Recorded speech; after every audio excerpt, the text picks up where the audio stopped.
When I saw the topic for this week's practice speech, I really started thinking back on what I was speaking about before this. All these other speeches, all these politically charged speeches, and it made me start thinking that there's a lot of doom and gloom. It would have been easy to pick the negative space, right? What does America need to work on? I'm inherently an optimist, which is kind of interesting because of what I've been saying actually through this forum of these practice speeches.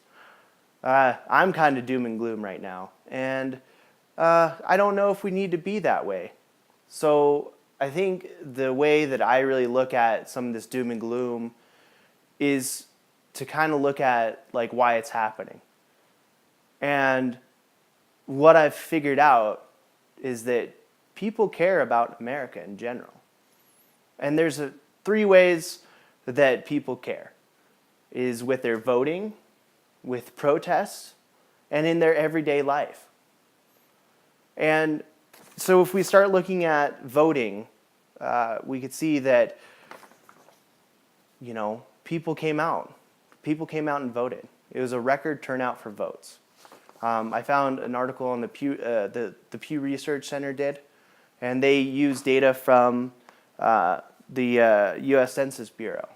And they found out that 137.5 million Americans voted in 2016. This is a record number for that year. So what that says to me is there's more people that are involved with democracy. There's more people involved with our country. People care.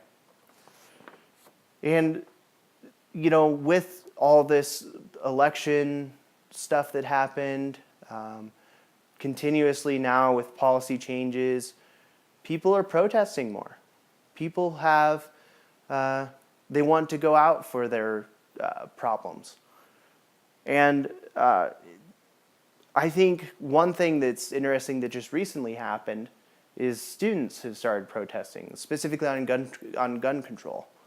A lot of them don't feel safe in their schools right now, and I don't blame them with different events that have happened. But we're creeping up towards the 19th anniversary of Columbine. And so, there was an article that I ran across with protesting that about 2,600 students actually went ahead and left school for a protest. They care. They want their voices heard. And so these are young people that are even giving their time and giving their ideas and their minds to this. How can we solve this problem? What's the best way to solve this problem? And I think they're really saying that we should talk about the problem. Not necessarily that my solution is the best, even if they do say that. They're trying to get our attention. They're trying to say, hey, there is a problem. We need to fix it. And with that, I think both sides, if you look at left politics or right politics, or Republican politics or Democratic politics, you could really see that both of them are trying to get their voice heard. And so in my research on discovering, protests in America right now and stuff like that, NPR had an article that said on both left and right, Trump is driving new political engagement. That was the article title, which is totally true. I mean, you could totally see it every day. There's people that go out for Trump and they say, hey, listen, we love what he's doing. He's sticking up for us. He's doing this. He's doing that. And there's people that are against that. And especially when you talk about stuff like immigration or refugees, those are hot button topics right now. And people are on both sides of it. So it's kind of a good thing that this is happening because I feel like that we're actually talking about what we actually believe.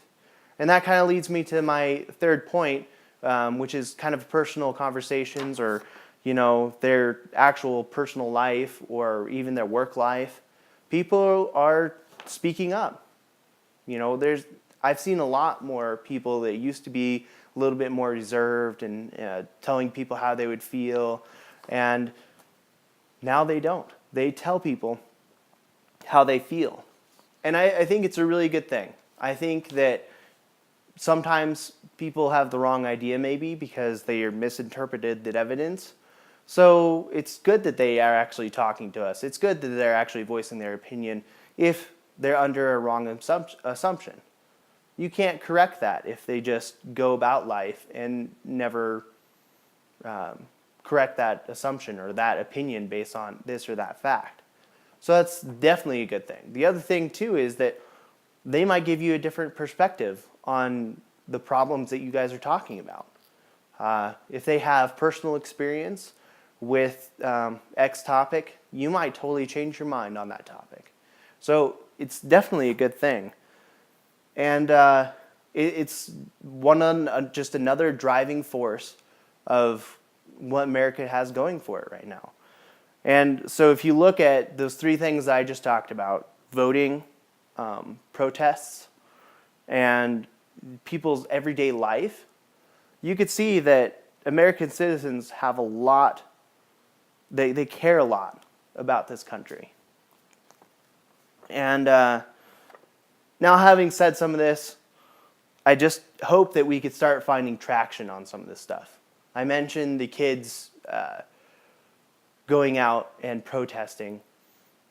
That is one of those things that we need to get traction on. We need to find some way to help the situation. We can't just leave those people hanging. They're not safe. If they don't feel safe, how can they learn? So I feel like we're really spinning our wheels here, but I think it is a process, and I think we're going through it. And I really think because we care, we're going to get through this. Your politics don't matter. They don't matter. Your ideas matter. And let people know what your ideas are. There's no reason to be offensive.